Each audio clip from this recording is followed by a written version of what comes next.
Sir.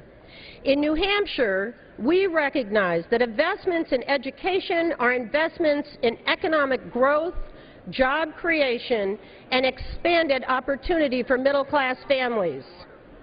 Unfortunately, The House is not in order. Please remove your conversations from the House floor. Unfortunately, this bill fails to adequately make these investments in our economic future. It fails to reflect the bipartisan support in this House for STEM education, for fairness, and for accountability. Along with the Chamber of Commerce and a broad coalition of stakeholders, I believe that this legislation fails to deliver the education system that our students, our children, deserve. While some would rather abolish the Department of Education, I know that we have a responsibility to ensure that every child in this country has a chance to learn and succeed. We may have our disagreements, but we owe it to the people we represent to focus on those areas where we can find common ground. Gentlelady will suspend. The House will be in order. Please remove your conversations from the House floor. The House will be in order. The gentlelady is recognized. I know that we can all agree on the need to preserve opportunity and safety for our students, and I'm hopeful that you will all support my amendment, which makes 4 very common-sense reforms. First, this amendment protects children with autism and other disabilities. According to the Centers for Disease Control, an astounding 1 in 88 children and 1 in 54 boys across the United States are on the autism spectrum. My amendment would simply ensure that education plans do not deny opportunity to these students with autism or other disabilities. Second, this would amend to protect children from abusive seclusion and restraint policies. A shocking 41 states have verified reports of inappropriate seclusion and restraints in their schools. The Government Accountability Office has documented hundreds of allegations of such abuse against students, including students with disabilities. Troubling reports have emerged of students pinned to the ground face down, students who have been confined in cardboard boxes, and students who have been literally duct taped to chairs. As a result, some students have even died. My amendment would put in place minimum safety standards to prevent abusive seclusion and restraint in schools. Third, this amendment would require thorough background checks for any school employees or contractors with access to children to keep sexual predators out of our schools. We can all agree on this part of the amendment to prohibit public schools from hiring or retaining anyone convicted of crimes against children such as sexual assault and pornography. And importantly, it would ensure that schools report to local law enforcement when predators apply for positions with access to children. And finally, this amendment would establish standards for protecting student athletes from concussions. I know that many of you are parents, and I have had sons with this condition. Research shows that 300,000 sports-related concussions occur every single year in our schools. Younger athletes are at greater risk of concussion, and this amendment would provide schools, athletes, and parents with the information on how best to prevent and manage these injuries. It would also require parental notification. So together, these reforms will keep our children safe from injury and abuse in our schools. I urge my colleagues on both sides of the aisle to vote to protect children with disabilities, vote to improve safety for all students, and vote for this final amendment. Thank you, Mr. Gentlelady's Speaker. time has I yield back expired. my time. For what purpose does the gentleman from Minnesota seek recognition? What purpose does the gentleman from Mr. Speaker, I Minnesota rise seek in recognition? opposition to the motion to recommit, and I withdraw my point of order. Point of order is withdrawn. The gentleman is recognized for 5 minutes. Thank you, Mr. Speaker. What states and school districts are asking for and have been asking for and clamoring for is more flexibility and less federal mandates so they can address the individual needs of their students. We should not tie the hands of school officials and predetermine how they can best help their students and staff. Instead, this motion will force them to jump through hoops and meet burdensome requirements. This motion is full of requirements. Some might be good, most will be burdensome, but at the heart, this is a motion that says my Democratic colleagues do not believe our school leaders and teachers have the best intentions for their kids. They do not trust them to know how to take care of their students. We disagree. I urge my colleagues to reject this motion to recommit and support the Student Success Act, and I yield back the balance of my time. The gentleman from Minnesota yields back the balance of his time. Without objection, the previous question is ordered. The question is on the motion to recommit. Those in favor say aye. Aye. Those opposed will say no. The noes have it. Mr. Speaker, I ask for a recorded vote. Gentlewoman requests a recorded vote. A recorded vote is requested. Those favoring a recorded vote will rise. Sufficient number having risen, a recorded vote is ordered. Members will record their votes by electronic device.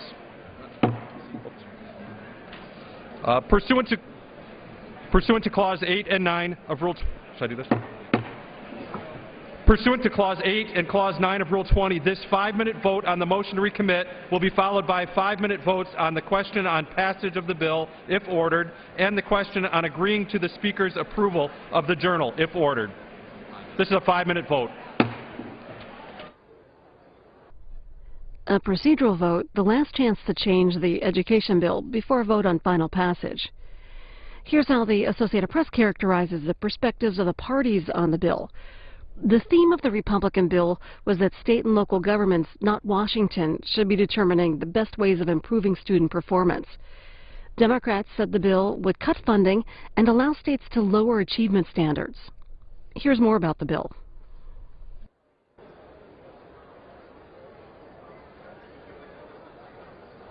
Klein, co-author of Education Week's Politics K-12 blog, joining us. What are some of the key changes being proposed in this rewrite of the No Child Left Behind education law?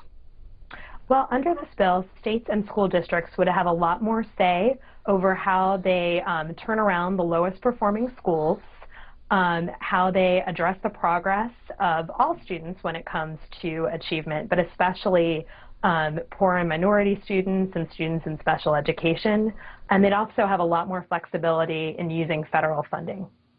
Why do supporters of the bill say these changes are necessary? Well, they say that the No Child Left Behind Act and even the administration's bid to make the No Child Left Behind Act less onerous for districts and states, which was through a series of waivers, still has too much, it's still too tough of a federal role on K-12 policy. So this will sort of relax federal standards for states and school districts and allow them to do what they think is best for schools and students, according to the bill's supporters. On the other hand, critics of the bill say the changes will lead to lower academic standards. What do they mean by that? Well, what they're saying is that the bill doesn't ask states and school districts to set particular achievement goals for student success as they do now under the No Child Left Behind Act and under the administration's plan to offer states waivers from the No Child Left Behind Act. So states wouldn't have sort of that federal hammer coming down on them, prodding them to make sure that these students are achieving. Who are some of the opponents to the bill? Well, there's a broad swath of opponents to the bill. Both teachers' unions oppose the bill, including the National Education Association and the American Federation of Teachers, plus a whole host of civil rights groups, including the Education Trust and the National Council of La Raza. And then there are some surprising opponents to the bill, including the U.S. Chamber of Commerce, which is typically allied with Republicans. The White House has issued a veto threat on the bill. What does the administration oppose on it? Well, the administration thinks that this really waters down accountability for, especially for disadvantaged populations such as students in special education and English language learners. They do agree that No Child Left Behind was perhaps too onerous for states and school districts, but they see this as kind of going too far in the other direction. What about outside groups? How much have they weighed in on the bill's rewrite? A number of outside groups, if you're thinking about groups like Democrats for Education Reform, as I mentioned before, the Education Trust, the National Association for the Advancement of Colored People, those groups have all had, a very loud voice in opposing the bill. I should mention, though, that there are some groups who do support the bill, including the American Association of School Administrators and the National School Boards Association, as well as Americans for Tax Reform. The law expired in 2007 and was a signature achievement of former President George W. Bush. Why have lawmakers let its authorization expire, and how has its requirement survived for 6 years without one? Well, lawmakers let that authorization expire because, for one thing, they don't typically reauthorize very many laws on time, so No Child Left Behind is certainly in good company there. Also, as you know, the No Child Left Behind Act passed with broad bipartisan support back in 2001, right in the wake, actually, of September 11th, and there just hasn't been that kind of big bipartisan coming together since then. Still, a lot of folks agree that the No Child Left Behind Act is outdated, and the administration has offered nearly 40 states at this point waivers from many of its requirements. Allison Klein is co-author of Education Week's Politics K-12 blog. Appreciate your time. Thank you very much.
On this vote, the yeas are 196, the nays are 231.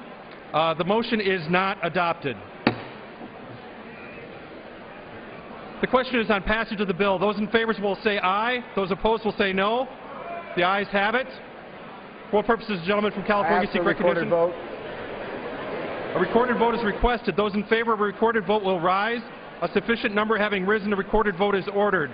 Members will record their votes by electronic device. This is a 5-minute vote. A vote on final passage of an education bill changing the No Child Left Behind education law for elementary and secondary education. The bill would remove federally mandated actions against poorly performing schools and let states and local governments determine improvement strategies. States and school systems would also be directed to develop their own teacher evaluation systems. We mentioned that the White House has threatened to veto the bill, writing in part that it would not support state efforts to hold students to standards that will prepare them for college and careers. It would not support international economic competitiveness.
On this vote, the yeas are 221, the nays are 207.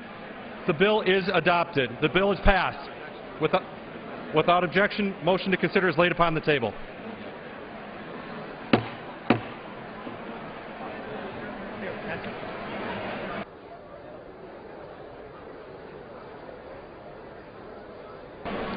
Pursuant to Clause 8 of Rule 20, the unfinished business is the question on agreeing to the Speaker's approval of the journal, which the Chair will put de novo. The question is on agreeing to the Speaker's approval of the journal. Those in favor say aye. Those opposed, no. In the opinion of the Chair, the ayes have it, and the journal stands approved.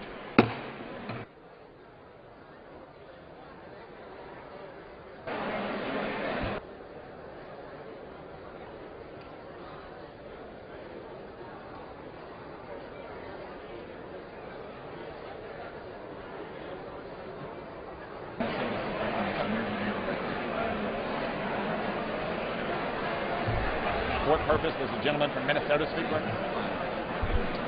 For what purpose does the gentleman from Minnesota seek recognition? Mr. Speaker, I ask unanimous consent that in the engrossment of H.R. 5, the clerk be authorized to correct section numbers, punctuation, and cross-references, and to make such other technical and conforming changes as may be necessary to reflect the actions of the House in amending the bill, including the changes now at the desk. Without objection, so ordered. Clerk will report the changes. An amendment numbered 1, insert the first place it appears after programs in the instruction regarding page 366, line 6. An amendment numbered 17, strike page 315 after line 15 and insert page 311 after line 15. Without objection, so ordered.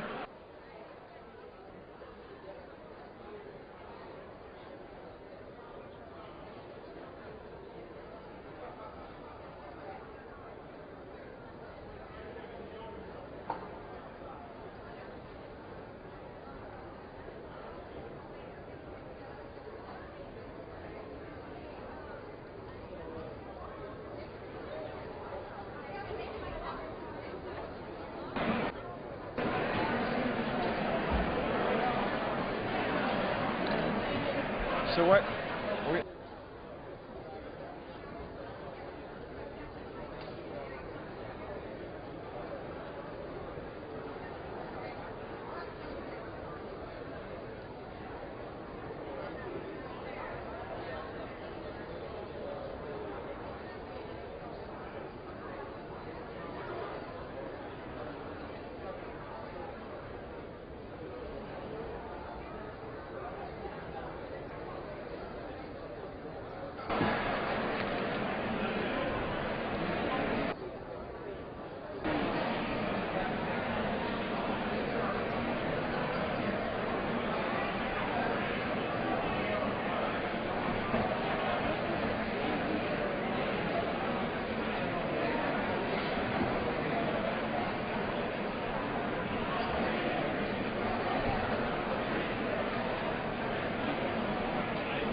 Does the gentleman from Maryland rise? Mr. Speaker, I ask unanimous consent to speak out of order for 1 minute for the purposes of inquiring of the Majority Leader the schedule for the week to come. Without objection, the gentleman is recognized for 1 minute. Thank you, Mr. Speaker, and I now yield to my friend, the Majority Leader, Mr. Cantor of Virginia. Mr. Speaker, I thank the gentleman from Maryland, the Democratic whip, for yielding. Mr. Speaker, on Monday, the House will meet at noon for morning hour and 2 p.m. for legislative business. Votes will be postponed until 6:30 p.m. On Tuesday and Wednesday, the House will meet at 10 a.m. for morning hour and noon for legislative business. On Thursday, the House will meet at 9 a.m. for legislative business. Last votes of the week are expected no later than 3 p.m. On Friday, no votes are expected. Mr. Speaker, the House will consider a few suspensions next week, a complete list of which will be announced by close of business today. In addition, the House will consider H.R. 2397, the Department of Defense Appropriations Bill, authored by Representative Bill Young. This bill provides the resources necessary for our men and women in the armed services to carry out their vital mission. There are also a number of bills the Appropriations Committee has reported which may come to the floor in the near future. Furthermore, the House may consider 2 energy bills out of the Energy and Commerce Committee. The first bill, H.R. 2218, the Coal Residuals Reuse and Management Act, authored by Representative David McKinley, would create an enforceable minimum standard for the regulation of coal ash by the states, allowing their use in a safe manner that protects jobs. The second bill, H.R. 1582, the Energy Consumers Relief Act, sponsored by Representative Bill Cassidy, will require the EPA, before finalizing any energy-related rule costing more than $1 billion, to report to Congress on specific energy price and job impacts. Both of these bills, Mr. Speaker, foster an environment of economic growth and lower energy costs for American families and businesses. Finally, Mr. Speaker, as you know, the House acted last month to prevent the doubling of the student loan interest rate. Should the Senate send this legislation, the House may act as soon as next week. I thank the gentleman and yield back. I thank the gentleman for his information with respect to the legislation for next week. I note that there was not on the notice for next week. The Senate has now voted to go to conference on the Farm Bill. Clearly, that is a matter that I think both sides, or certainly our side, I think your side as well, feels is a priority item. Does the gentleman have any plans to move to go to conference now that the Senate has asked for conference next week on the Farm Bill? And I yield to my friend. Mr. Speaker, I thank the gentleman for yielding. I'd respond to the gentleman by saying that we are committed to acting with urgency to bring to the floor a bill under the nutrition title of what was formerly the Farm Bill, which that title married up with the agricultural provisions. It is our hope that we can get a nutrition bill to the floor because we believe strongly that the programs under those titles providing a safety net to the country's most vulnerable, something important that we maintain, and we implement the kind of reforms to those programs that have long been called for by the GAO and others so that we can make sure of the efficient flow of dollars to those beneficiaries who most need it. I yield back. I thank the gentleman for that comment. However, I'm somewhat perplexed, Mr. Leader. You and I had a relatively animated colloquy some, I think, 2 or 3 weeks ago, at which point in time you said that we passed the Farm Bill that, of course, we didn't like and none of us voted for, that we passed the Farm Bill so that, in fact, we could follow regular order and go to conference. We passed that Farm Bill. The Senate has now voted to go to conference. But what I hear the gentleman saying is, like the budget bill, we're not going to go to conference unless something else happens. In the case of the budget, until Mr. Ryan apparently gets Ms. Murray to agree on I don't want to characterize it too heavily, but to agreeing with him as opposed to compromising. But I'm a little, as I say, perplexed because 3 weeks ago you told me that the reason we passed that Farm Bill without the provision for nutrition, which had been in there for half a century, was so that we could go to conference. Well, now we're there, but there's no motion to go to conference. I'm perplexed, and I would appreciate it if the gentleman, because we now have the opportunity to follow regular order. We now have the Senate, who has voted to go to conference, acted on our bill that we sent there, substituted their bill for ours, and now have asked for a conference on the same. That is regular order. Can the gentleman tell me, are we now making a condition, as we lawyers say, precedent? That is, something's got to happen before we go to conference? Because very frankly, Mr. Leader, you and I both know that the nutrition bill is what made the Farm Bill apparently fall on the rocks, which is why you dropped it in order to pass the Farm Bill. It was a totally partisan bill, but now we need to get to agreement. And I tell you, we're running out of time, Mr. Leader, and I think we need to get this Farm Bill done, and I would hope that we could go to conference, as the gentleman said we were going to do with the Senate on the House-passed bill, and I yield to my friend. Mr. Speaker, I thank the gentleman for yielding. And I know that the gentleman, in his call for regular order, also knows that the House has its prerogatives, as does the other body. We believe strongly that marriage of the two constituencies of the old Farm Bill was a marriage that began some 40 years ago, and frankly, it is a sense of the majority in the House that that marriage makes little sense, and that instead, if we could, as a House, opt to be transparent and look at the policies on the agricultural side the way that we did, and then look at the policies under the nutrition title in the same deliberative fashion, that we can actually make for better product. Now, the gentleman says that the Farm Bill that was passed was a partisan bill.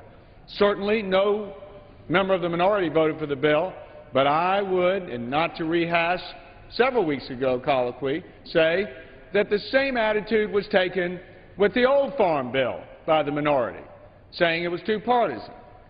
We intend to proceed deliberately, looking at policies that make sense in reforming these programs in the vein of trying to get to those most vulnerable the relief they need, at the same time paying cognizance to the fact that we have fiscal challenges we must deal with.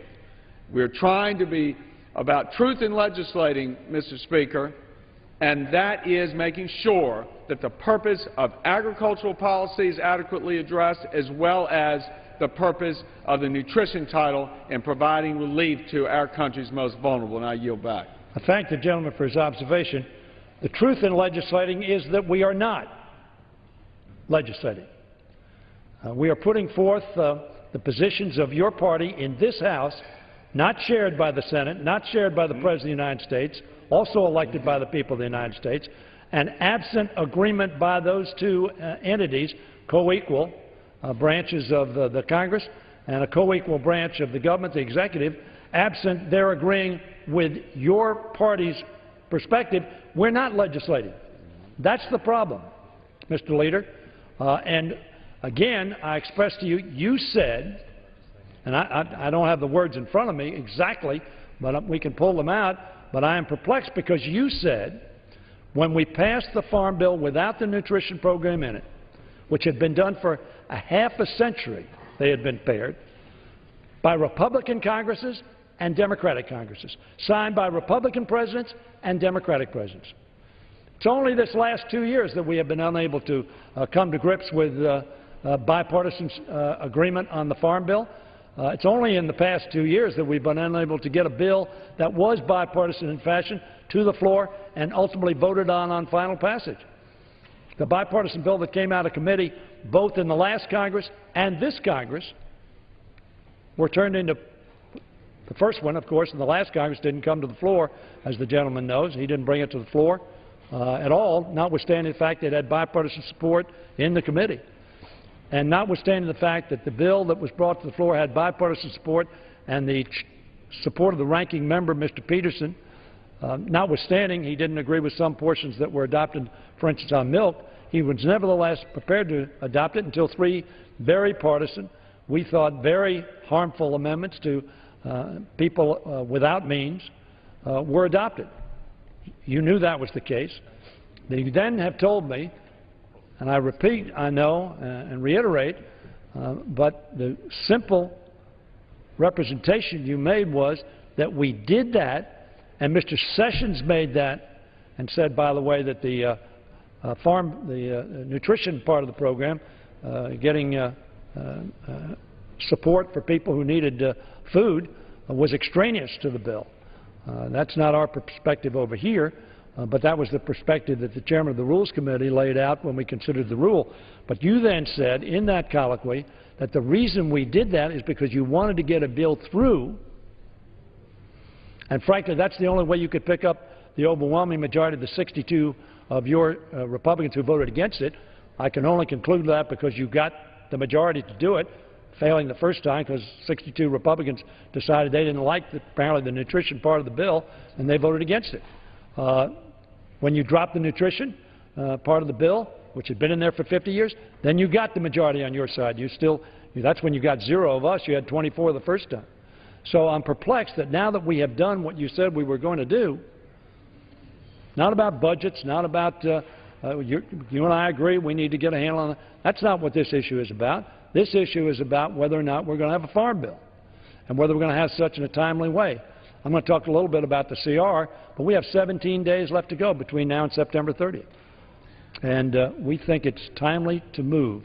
I don't know when your nutrition bill is not on the program here.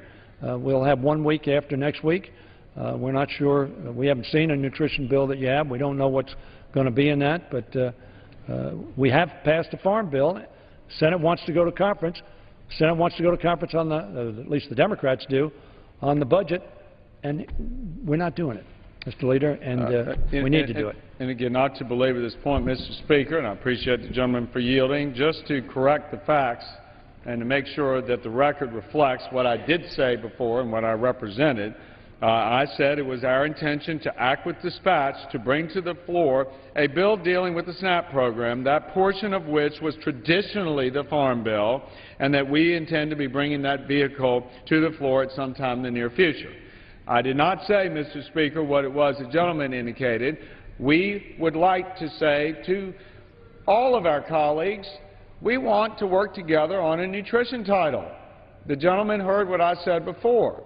The marriage of those two bills and policies were done in an arbitrary fashion 50 years ago, as he indicated. There is no policy reason for that to be done. And we're trying to get down to what policy works and the reform of making sure that we pay attention to the efficacy of the programs, getting the dollars to the people who need it, and doing so in an efficient manner takes some deliberative approach. That is why our members on the majority side of the aisle felt very strongly that we should act in the way we did, and we intend to bring a nutrition title to the floor. We're working with the chairman of the Agricultural Committee to get that policy right. So I hope that the gentleman, in his spirit of bipartisanship, will work with us to do that. I yield back. It takes two to be bipartisan, Mr. Leader. You know that, and I know that. And I've got a pretty long record of working in a bipartisan fashion. But I will tell you, I disagree with the Majority Leader respectfully that there aren't the votes on this floor to pass the SNAP program and the agriculture program. We agree on this side that there's a relationship between those who produce food and those who eat food. We think there's a direct relationship, which is why for half a century these have been related, so that the folks in the city would understand that those on the farm are very important people. We need to make sure that we have a partnership with them. And very frankly, it's worked for half a century. Unfortunately, it didn't work this year. And I will say to you, my friend, I don't know that you're going to be, that you're accurate in saying that there aren't a majority of people on this floor, not in your party, but a majority on this floor, including Mr. Lucas, who twice has reported out a bill with bipartisan support and argued for it on the floor. He argued for it and pleaded with your party to support the Farm Bill, even though, from both parties' standpoint, it wasn't a perfect bill, but 62 of your members rejected his plea. And then my view is Mr. Lucas is still in that position where he sees the rationale of having those together. He's the chairman of the committee. Republican chairman of the committee. I respect Mr. Lucas for his comments. Both times the bill was considered on the floor. I will move on, but allowing the Farm Bill to languish is dangerous for this country, for the farm community, and for others. And it undermines our economy. Moving with dispatch is in the best interest of our country. Now, let me ask you something. As I said, we have 17 days left to go until September 30th. The Congress has not passed an appropriation bill. We've passed 3 appropriation bills. The Senate's going to consider one apparently next week. Inevitably, it appears that we're going to be confronted with a necessity on September 30th. We won't be here on September 30th. We're only here 2 weeks in September. There are holidays and Labor Day, so we're only going to be here 2 weeks. I want to ask my friend, has he or the majority or the Budget Committee or the Appropriations Committee and the leadership in concert got a plan for what we might do to assure a stability in government and in our country's confidence that the government will be operating on October 1st? And I yield to my friend. I'd say to the gentleman, Mr. Speaker, that yes, we are looking forward to the legislative activity for the remainder of this month, as I said earlier, to include appropriations bills. We also look towards the prospects of the other body perhaps beginning to act, as the gentleman indicated, at all on appropriations bills. It does take two to be bicameral, and we need that body to act as well. And look forward to seeing how we resolve differences on spending levels, policy differences, as we approach the end of the fiscal year. Very well aware that we have challenges ahead and look to find resolution to those, yes, in a bipartisan way, and necessarily in a bicameral way. Now, yield back. Thank you, Mr. Leader. There is a way to do that, of course. It is called regular order, as we've discussed, and the conference committee is where you do that. But notwithstanding the fact we have, for over 100 days now, seen languishing the Senate-passed budget and our budget, an attempt by the leader in the Senate, Mr. Reid, to go to conference, but no effort to go to conference to, as you say, in a bicameral, bipartisan way, resolve differences. They're very substantial. But everybody's sitting in their corner, and Patty Murray wants to come to the midpoint to have a conference. I've talked to her. She's the chairman of the Budget Committee. But we have not moved. Unlike the Senate, they haven't succeeded because of Republican opposition, but they've tried to go to conference. We have not made any effort to go to conference, Mr. Leader, and you can't have a bicameral resolution and compromise and bipartisanship if you don't sit down and talk to one another in conference. Mr. Ryan asking Senator Murray, do it my way, is not going to get us there. A conference may, I don't think it's guaranteed, but it may, and I would hope we could go to conference and follow regular order on the budget. September 30th is when we should have adopted a budget, of course, 4 months ago. We need to adopt a funding resolution by September 30th in some form or fashion. The failure to go to conference is undermining our ability to do that, and I yield to my friend. I thank the gentleman for yielding, Mr. Speaker, and the gentleman knows that he speaks of two different things when it comes to spending and when it comes to the budget blueprint. The gentleman and I, Mr. Speaker, have had this discussion several times in these colloquies about why it is that Chairman Ryan has taken the position he has, as has our Speaker and our leadership, in that we don't want to go into a discussion if the prerequisite is you have to raise taxes. And that's the bottom line. It's not process, it's substance. It is one of those issues that continues to make the divide between the parties. And frankly, if one thinks that Washington spends tax dollars well, that we should go ahead and ask the hardworking taxpayers to pay more, our side doesn't believe in that approach. And until we get beyond that, I'm not so sure there's going to be resolution as to a budget conference. It does not mean that we cannot continue the work that we are doing on the appropriations bills, on the other policy measures that are coming to this floor, in hopes of finding areas we can agree on. But there is a strong one we disagree on, and that is the issue of additional revenues in an environment where Washington doesn't spend what it does spend well. We're trying to get to the bottom of that, affect good policy, act in a deliberative manner, and I'm willing to work with the Senate. The problem is the Senate hasn't even begun their appropriations process on the floor there. And that was my point about bicameral, hopefully in a bipartisan way. Now yield back. I'm surprised to hear the majority leader say that the budget has no relationship to the the appropriations process or the continuing resolution, surely the Gentleman, yield. Gentleman, I'd be glad to yield. I didn't say no relationship. I said the gentleman knows that we're talking about two different things. When we're talking about a budget blueprint and then the spending bills, two different things. I thank the gentleman. I've been on the Appropriation Committee, as the gentleman knows, for 23 years. I'm not on it now. The fact of the matter is the budget sets, and you have adopted, not because the budget passed, but because you've deemed it passed. You've pretended it passed. Now, we did that ourselves to get a number. Why is that important? Because that's the spending number. Ours is $967 billion. The Senate's is $1.058 trillion. Some $91 billion more. So there's a very substantial difference between the two houses. It has to be resolved. Now, maybe the gentleman can tell me, if we don't have a resolution of what the number is going to be, which is what a budget conference does, and what I hear the gentleman saying is, unless the Senate agrees with your perception of revenues, and I know that you repeat that all the time. I get it. I know your position.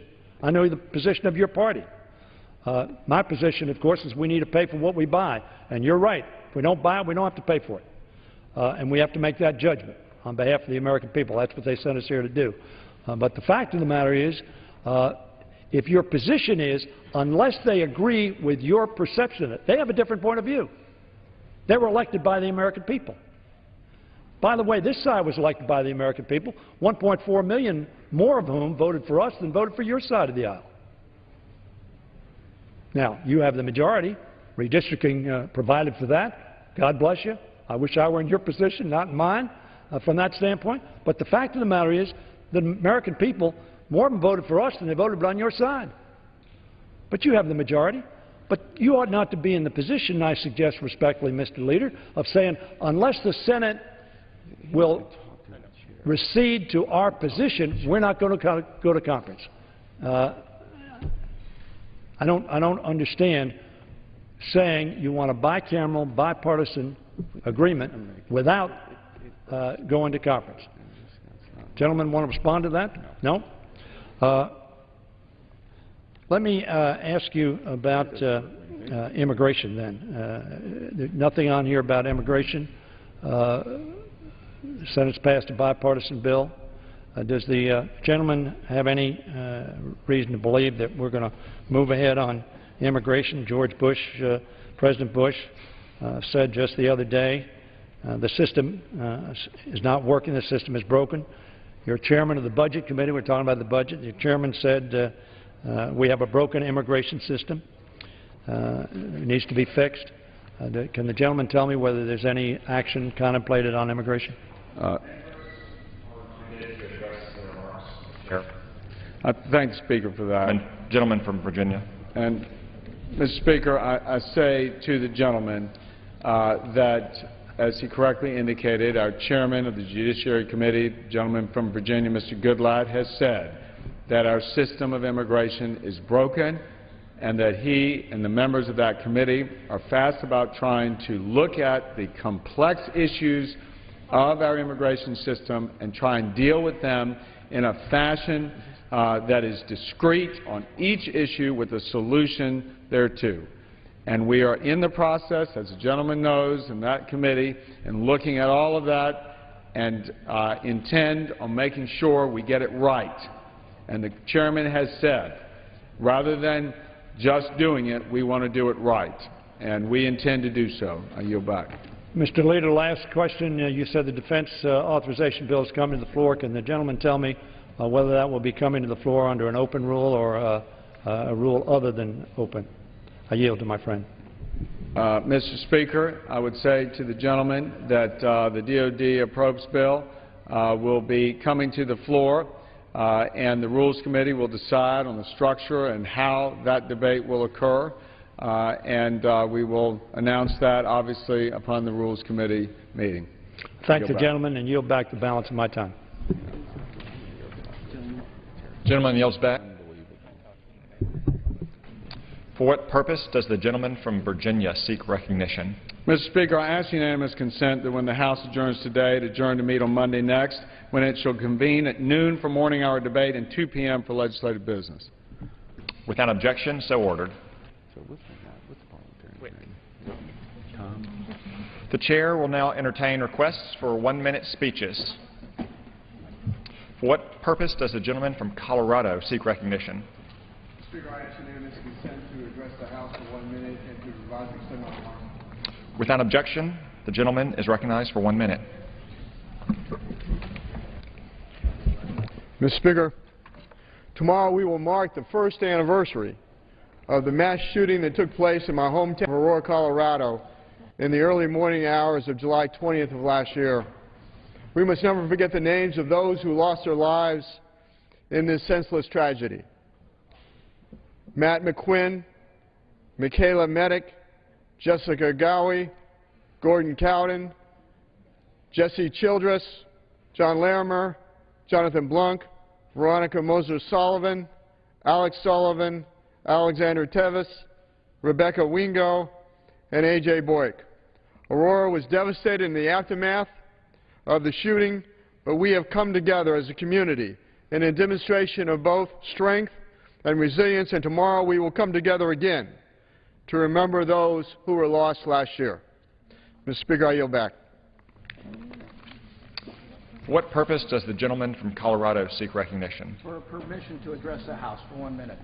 Without objection, the gentleman is recognized for 1 minute.